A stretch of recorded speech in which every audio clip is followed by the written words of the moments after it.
بسم الله الرحمن الرحيم. الحمد لله الذي أنزل على عبده الكتاب ولم يجعل له عوجا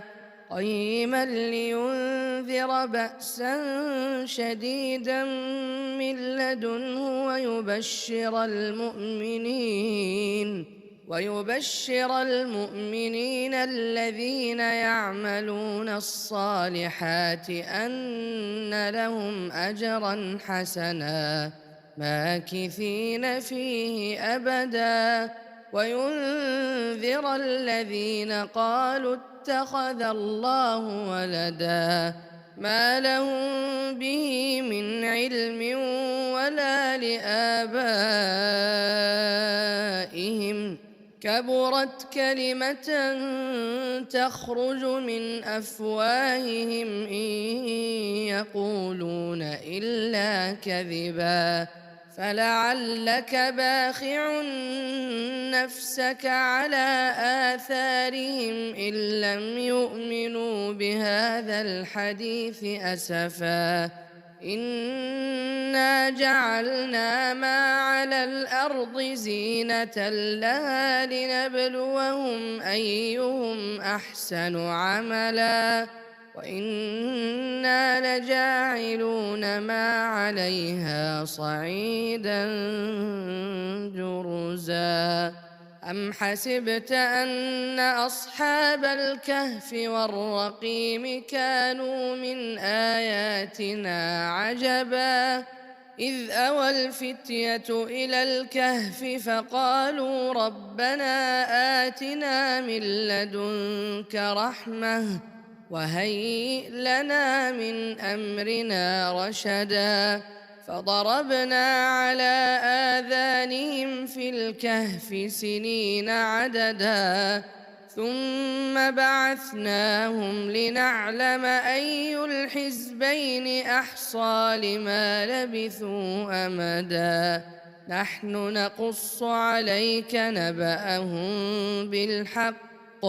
إنهم فتية آمنوا بربهم وزدناهم هدى وربطنا على قلوبهم إذ قاموا فقالوا ربنا رب السماوات والأرض لن ندعو من دونه إلها لقد قلنا إذا شططا هؤلاء قومنا اتخذوا من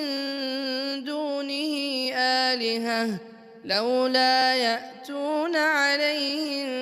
بسلطان بين فمن أظلم ممن افترى على الله كذبا وإذ اعتزلتموهم وما يعبدون إلا الله فأووا إلى الكهف ينشر لكم ربكم من رحمته ويهيئ لكم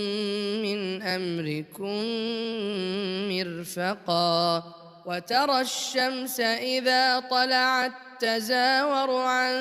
كهفهم ذات اليمين وإذا غربت تقرضهم ذات الشمال وهم في فجوة منه ذلك من آيات الله من يهد الله فهو المهتد ومن يضلل فلن تجد له وليا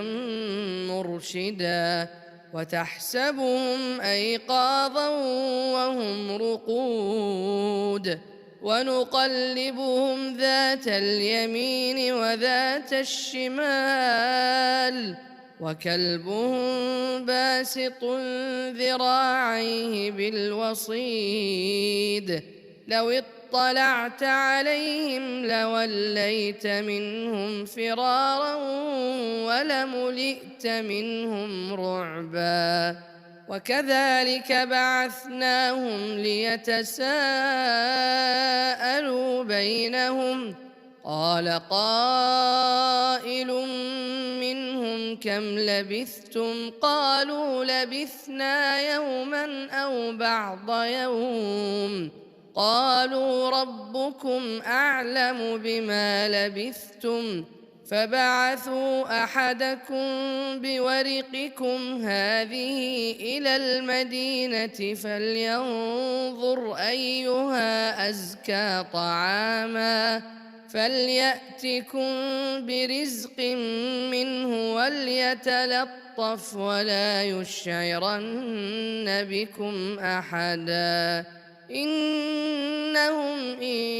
يظهروا عليكم يرجموكم أو يعيدوكم في ملتهم ولن تفلحوا إذا أبدا وكذلك أعثرنا عليهم ليعلموا أن وعد الله حق وأن الساعة لا ريب فيها إذ يتنازعون بينهم أمرهم فقال